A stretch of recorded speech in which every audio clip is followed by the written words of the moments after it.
When my addiction was at its worst, I even gambled at work. And I'm ashamed to say this started in the toilets. I got into a terrible habit of any time I went for a toilet break, I'd take out my phone, load up an online gambling site, and start spinning the slots.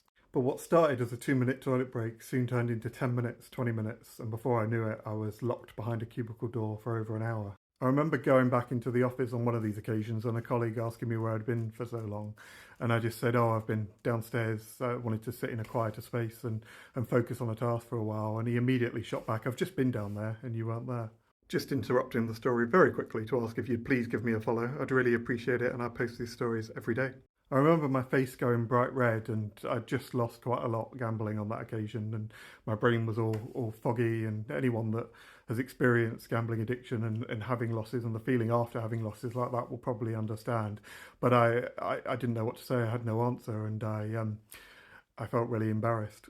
And you think that would have made me more careful, but in sad fact is that the addiction had such a hold on me at that point that I just became more bold with my gambling and started spinning slots at my desk.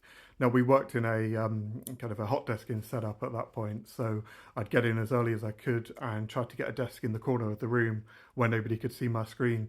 And some days I would sit there literally all day playing online slots and get no work done.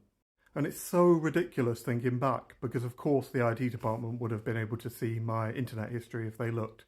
But I genuinely don't remember thinking about that at the time. I had complete tunnel vision. All I wanted to do was play the slots and I didn't want to stop.